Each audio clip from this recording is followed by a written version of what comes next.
top 3 things to do in Cape Town. A relatively weak rand makes Cape Town a more affordable destination to visit, and the city certainly provides value for money when it comes to eating and accommodation. However, everyone likes to get something for free, and in this respect the mother city is overflowing with options. V&A Waterfront. Attracting 24 million visitors a year, more than Cairo's pyramids, to its glitzy mix of retail and tourist entertainment, the V&A Waterfront remains a working harbor with much of its historic fabric intact. One of the best ways to get an insight into its past, as well as make sense of this sprawling site, is to follow the self-guided historical walking tour. Pick up a free map detailing the route at the Visitor Information Center on Dock Road. Along the way, have your photo taken with Desmond Tutu and Nelson Mandela, larger-than-life statues of both men, designed by Claudette Schroeders, stand in Nobel Square beside those of South Africa's 2 other Nobel Prize winners, Nkosi Albert Lutuli and F.W. de Klerk. At the Nelson Mandela Gateway, departure point for ferries to Robben Island, there's a good free exhibition about the freedom struggle and life in the prison that is now a UNESCO World Heritage Site.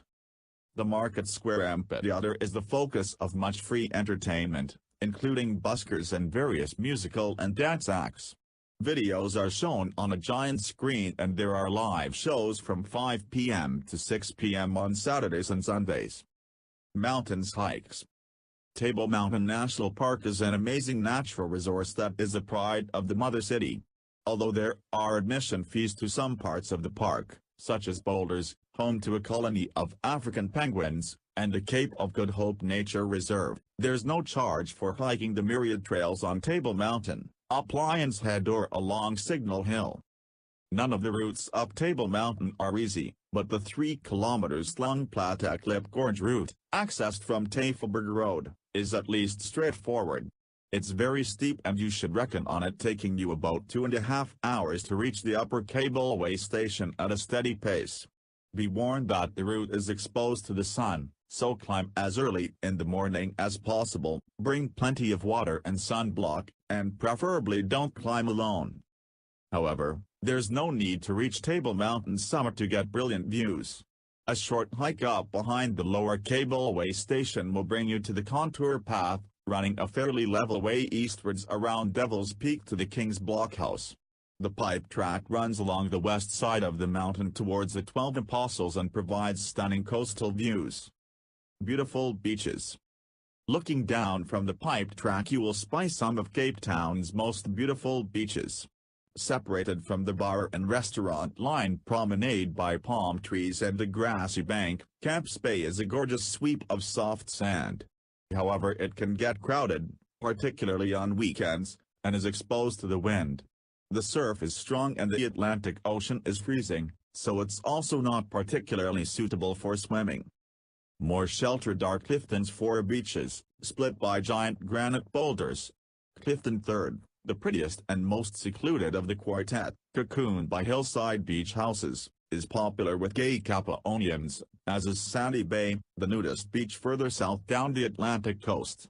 You don't need to be gay or a nudist to enjoy either beach, though, and the latter has amazing giant rock formations to explore. Families will love Muizenberg and St. James beaches, both aligned with colorfully painted Victorian chalets. Located on the False Bay side of Cape Town, both have much warmer water than on the Atlantic side. Also consider a walk along Blissful near Howick Beach. In the middle of this 5 km beach, the rusted shell of the steamship Kakapo sticks out of the sand like a weird sculpture. It ran aground here on its maiden voyage in 1900 from Britain to Australia. Street art. It costs nothing to admire the vivid street art that decorates the sides of many buildings in District 6 and Woodstock. A blue-hued painting of Nelson Mandela covers one side of Electricity Substation 13 on Canterbury Street, while on the other is a mural dedicated to District 6. Both images are the work of Mac11, Mac11.com, aka Maxwell Southgate, who also decorated the facade of Charlie's Bakery opposite, and whose distinctive street art can be spotted at several other locations around town.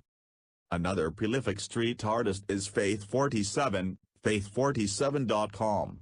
Land and Liberty, her image of a mother with a baby strapped to her back pointing up towards Lion's Head, covers the side of an 8-story building on Keizersgracht. The side of another building viewed from De Waal Drive, is the canvas for the artist's The Harvest.